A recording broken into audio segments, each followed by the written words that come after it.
오늘 여러분께 말씀드리고 싶은 이야기는 스웨덴 승려 비온 나티코 린데블란드에 관한 이야기입니다. 그는 20대 후반에 이미 대기업 임원으로 승승장구하였습니다. 남들이 보기에는 어린 나이에 엄청난 성공을 거둔 사람으로 보였겠지만 실제로 그는 항상 불안감에 시달렸습니다. 그러던 중 간단한 호흡 명상을 시도하게 되었는데 그는 그 매력에 빠져 바로 퇴사를 하게 됩니다. 이후 아시아를 여행하다 태국에서 한 달간 명상 수업을 듣게 됩니다. 그가 처음 4주 명상 수업을 들었을 때 가장 어려웠던 점은 의문을 제기하고 불평을 일삼는 자신의 생각과 홀로 마주하는 것. 그것을 참을 수 없었다고 합니다. 아무리 진정시키려 애써도 마음은 끊임없이 인신공격과 자기회의로 반격을 가했기 때문이죠. 그는 그곳을 2번이나 도망쳐 나왔지만 결국 끝까지 그 과정을 마칠 수 있었고 그 경험을 통해 3가지 선물을 받게 됩니다. 첫째, 머릿속 떠오르는 온갖 생각을 아무 의심 없이 믿지는 않게 되었다고 하며, 둘째, 영원한 것은 아무것도 없으며 힘든 시절조차 영원히 지속되지 않는다는 것을 알게 되었고, 마지막으로 진정한 고통 앞에서 우리가 할 수 있는 최선은 선택한 곳으로 주의를 쏠리게 하는 것이라는 걸 알게 되었다고 합니다. 우리는 우리의 마음에 불쑥 떠오르는 생각을 막을 방법은 없지만 그 생각을 믿을지 말지는 선택할 수 있습니다.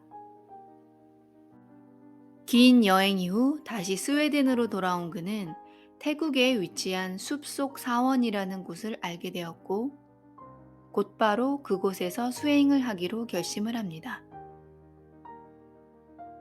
그 후 약 7년간의 태국에서의 승려 생활을 마치고 그는 영국에 있는 사원에 들어가게 되었습니다.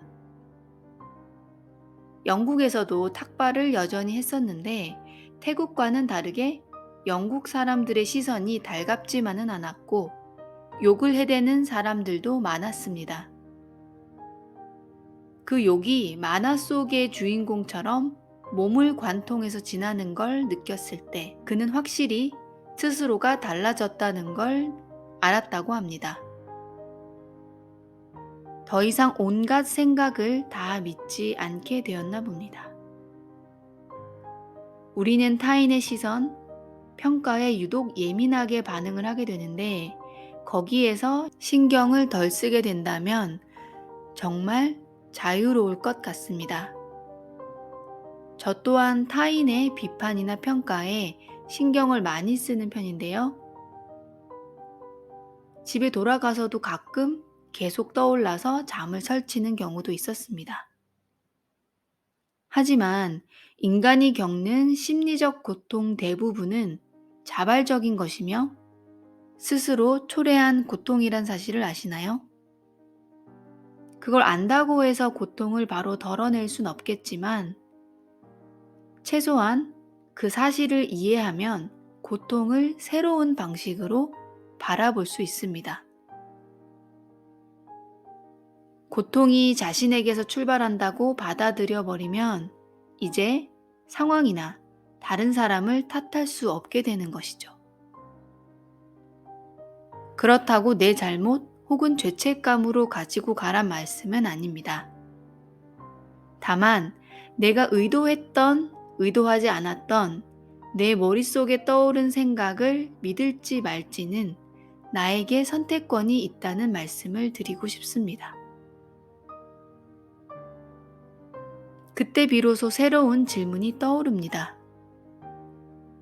생각이나 감정을 어떤 식으로 다뤄야 괴롭지 않을 수 있을까 하는 의문입니다. 압박감, 슬픔, 외로움, 불안, 초라한 기분에 시달린다면 보통 거기에는 이유가 있는데 바로 우리가 집착하며 좀처럼 놓지 못하는 어떤 생각이 불행감을 초래하는 것입니다. 꽉 잡은 주먹에 힘을 빼듯이 붙잡은 생각을 내려놓고 삶이 흐르는 대로, 감정이 생기는 대로 받아들여 보세요.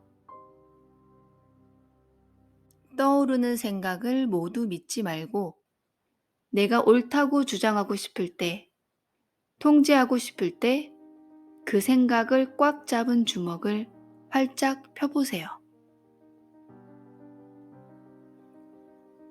꽉 붙든 그 생각을 놓아주세요. 그리고 기적이 일어날 틈을 주세요. 미래에 대한 걱정, 불안, 혹은 미워하는 사람으로 매일매일을 채우고 계시다면 그 생각을 잡은 주먹을 펼치세요. 세상은 세상 그 자체의 모습으로 존재하지 않습니다. 세상은 우리 각자의 모습으로 존재합니다. 그러니 기적이 일어난다는 사실을 믿으신다면 여러분의 인생은 기적으로 가득 차게 될 것입니다.